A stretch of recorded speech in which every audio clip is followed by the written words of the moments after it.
decimos, que son órganos pares, ¿verdad? Porque tenemos un riñón derecho y un riñón izquierdo. A pesar de que tienen una forma, bueno, casi igual, ¿no? Como de un frijol, nos dice, a pesar de que se ven que son pares, que se ven iguales, difieren en algunas cosas. Por ejemplo, el riñón izquierdo es un poco más voluminoso que el derecho. Por obviamente hay cambios en la irrigación, en el drenaje venoso, perdón, a diferencia del derecho. El derecho no está al mismo nivel que el riñón izquierdo. ¿Por qué no está al mismo riñón? Porque hay un órgano superior a este que es de mayor volumen, tamaño, que es el hígado. Por ende le da esa...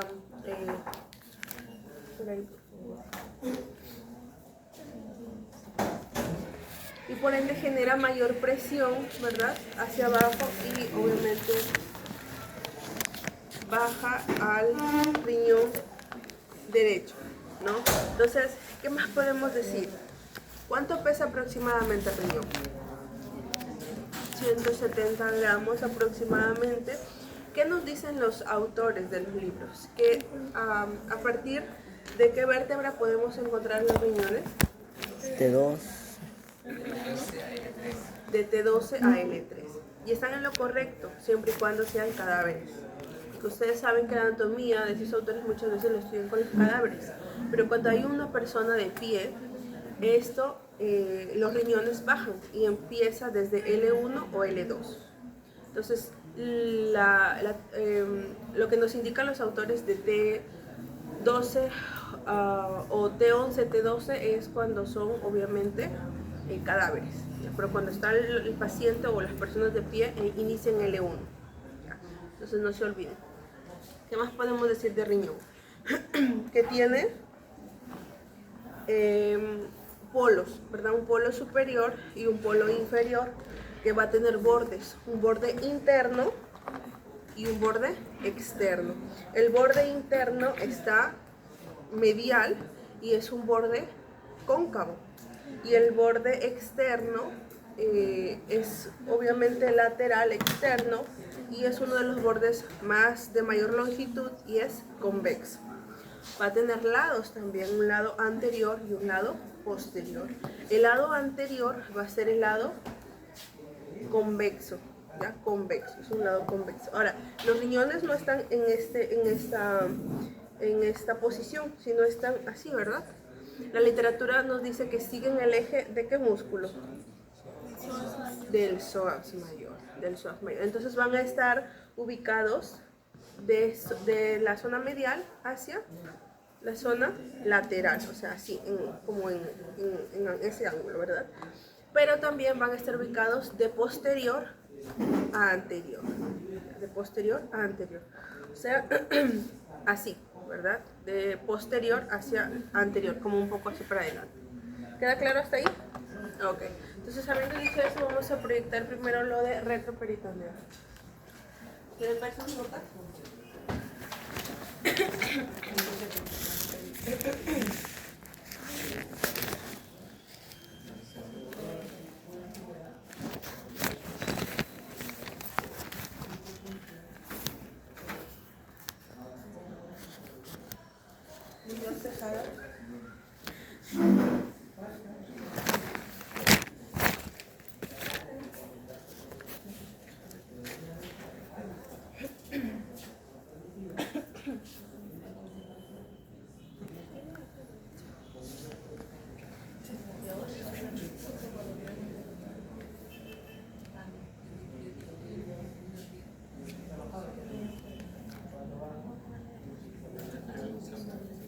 ¿Dónde las grabas? Cámara. Mejor compartes el video.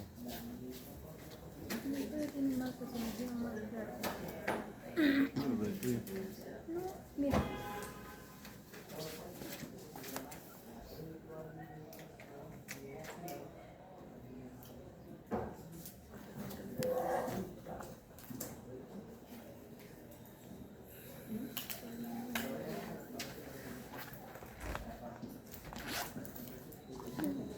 Quiero mi nieta. ¿Tienes el neta?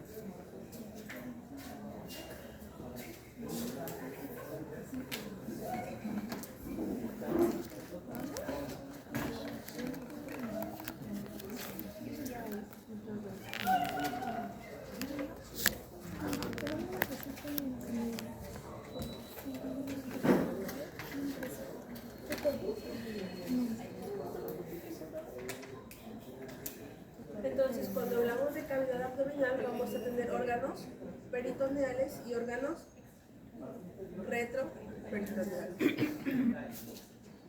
Entonces, ¿qué es un órgano retroperitoneal? Bueno, ¿qué es el retroperitoneo? Es un espacio, ¿verdad? Un espacio posterior a la cavidad peritoneal. Y ustedes pueden observar un corte sagital, ¿verdad? Donde en la imagen que va a aparecer a continuación nos está señalando básicamente, delimitando bien lo que correspondería a peritoneo. Sí, entonces la literatura también nos dice que este peritoneo desciende y se convierte en este espacio subperitoneal vesical.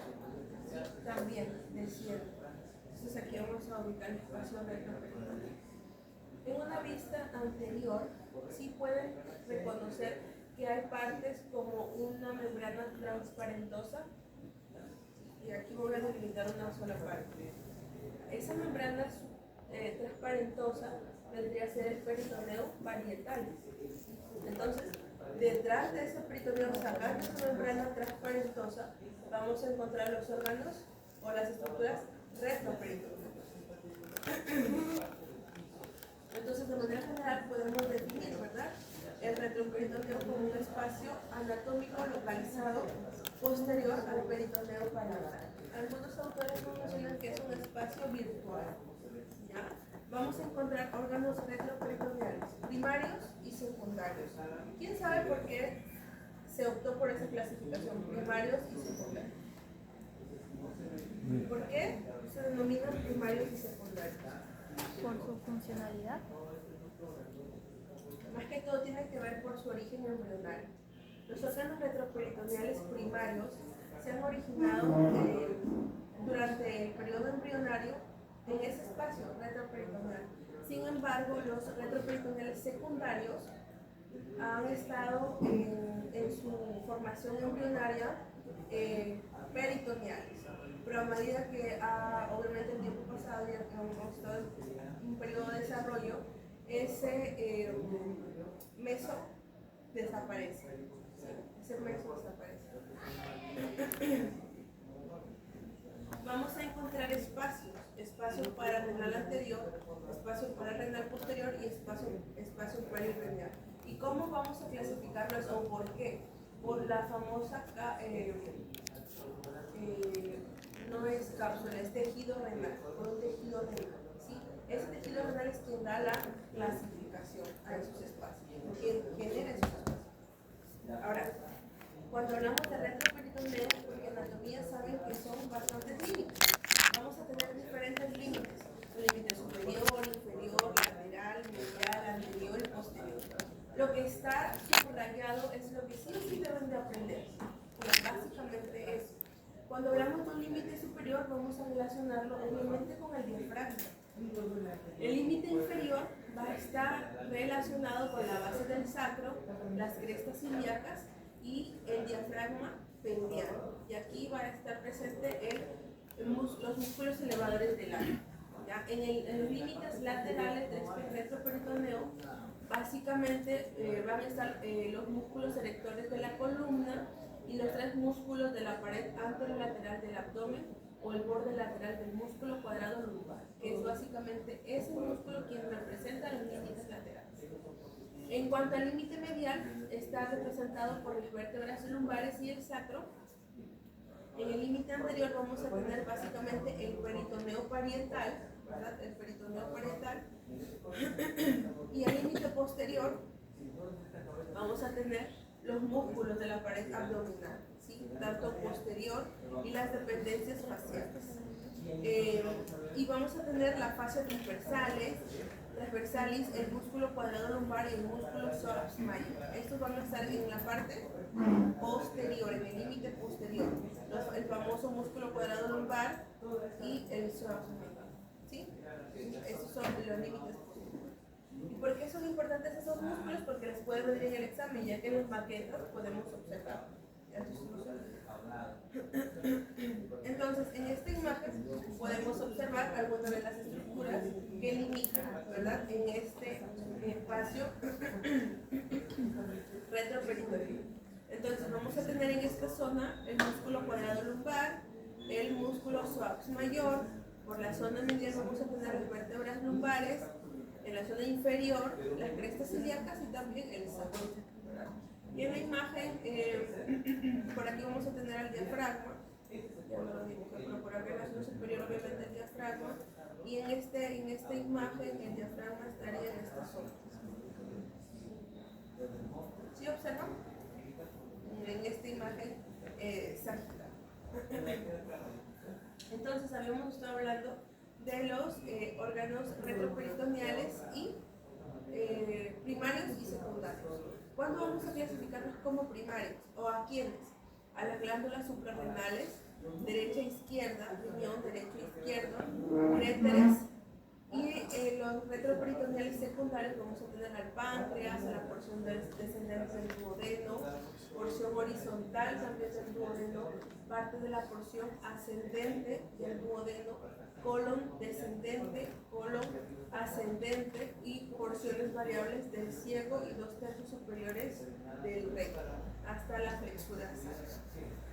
Entonces recuerden, miren, aquí nos menciona que durante el desarrollo estos perdieron sus meses y ya recién se convirtieron en retroperitoneales. Entonces en esta imagen anterior podemos observar los órganos retroperitoneales y lo que está subrayado. Habíamos hablado de los espacios, el espacio pararrenal anterior y posterior y el perirrenal. Y esto es por la membrana renal. Y aquí vamos a tenerlo mejor visto en una imagen de apoyo al diagnóstico. Vamos a tener, obviamente es una visión inferior, ¿sí? De abajo hacia arriba estamos observando. Riñón derecho, ¿se observa? No se observa el cursor, ¿no? Riñón derecho, riñón izquierdo, y vamos a tener que en la zona anterior a esto vamos a encontrar el espacio pararrenal anterior, vamos a encontrar el espacio pararrenal posterior, y esta membrana, o bueno, esta línea roja sería la membrana renal que va a dar lugar a un espacio denominado espacio perirrenal, que va a estar en contacto con la cápsula renal. ¿Sí? ¿Queda claro?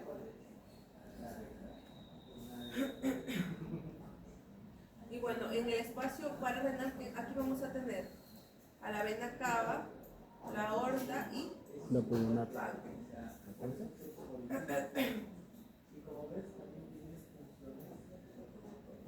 esto básicamente nos centramos en aquí. Cuando hablamos de retroperitoneo, vamos a hablar de zonas. Vamos a hablar primero de una zona centromedial, que es el rectángulo rojo, otra zona lateral y una zona pélvica. Cada una de estas zonas con sus límites. Empezamos por el retroperitoneo en la zona centromedial. Y vamos a encontrar aquí un límite superior que básicamente es el diafragma, los límites inferiores que es el promontorio del sacro, que vamos a encontrar por esta zona.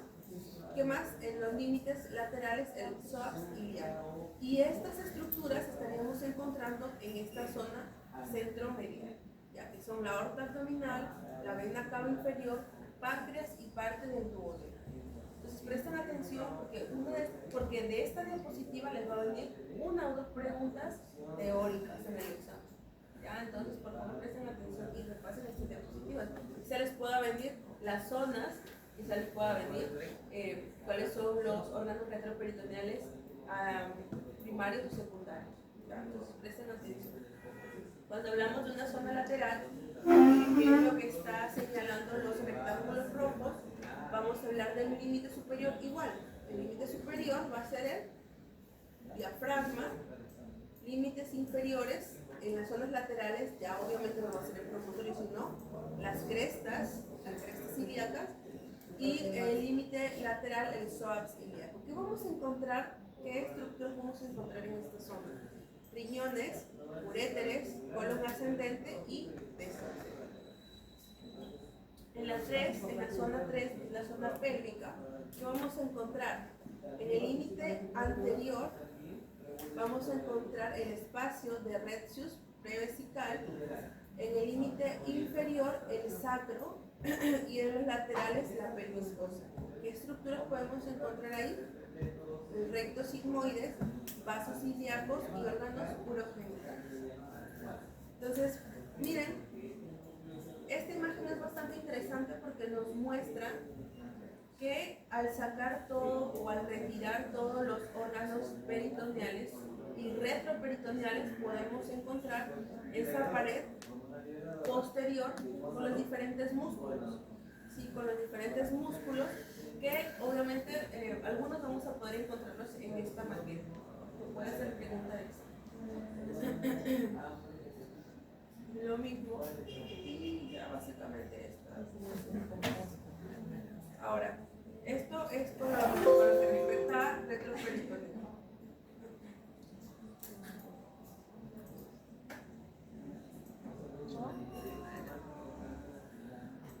Con anatomía renal ya hemos estado hablando principalmente, ¿verdad?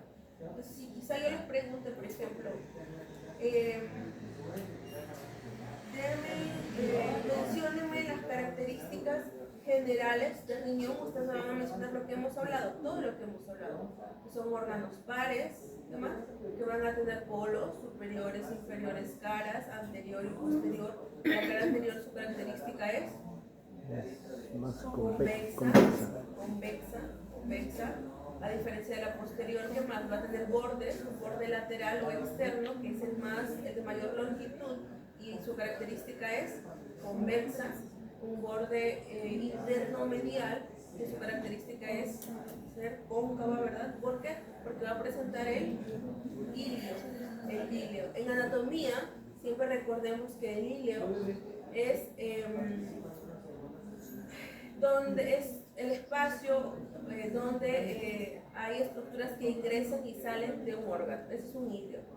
¿Ya? Entonces, por eso es esa característica de ese borde, un borde cóncavo. ¿Qué más hemos dicho? Que va a estar ubicada entre qué vértebras, un cadáver y en una persona de pie. Así vamos bien. Hemos dicho que no van a ser, que tienen la característica de tener la forma de un frijol, ¿no? Básicamente así, pero no van a estar rectos, sino van a estar con una disposición específica, siguiendo el trayecto de qué músculo? Del psoas mayor. Pero también van a tener la característica que va a estar ubicado posterior hacia anterior, o sea, como de atrás hacia adelante. Esa va a ser su ubicación, no se olviden, ¿ya? Entonces, ahora sí vamos a centrarnos en las diapositivas. Todo eso sería las características generales, no se olviden.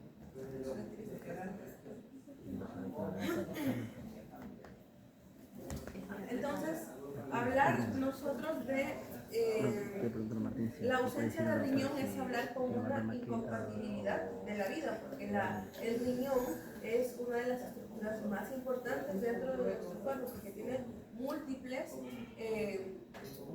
funciones. Algo que es importante recalcar es que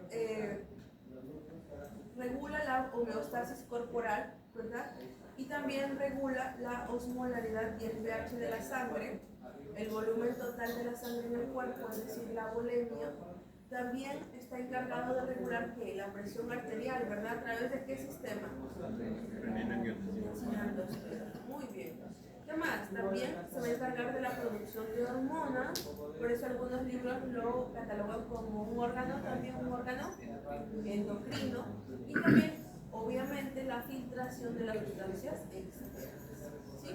Y acá nos puede señalar la regulación de la presión arterial, aumentando y disminuyendo la producción de orina, la producción hormonal, principalmente calcitriol, que es la forma activa de vitamina D, y la eritropoyetina, quien estimula la médula ósea a producir los famosos eritrocitos. La regulación del balance ácido-base, que mantiene el pH de la sangre en 7.4, aumentando y disminuyendo la expresión de iones hídricos. Entonces, es lo que hemos dicho, ¿verdad? Pero vamos a decir que también entre los procesos transversos de T12 a L3, vamos a encontrar un espacio, ¿ya? El hilio del riñón izquierdo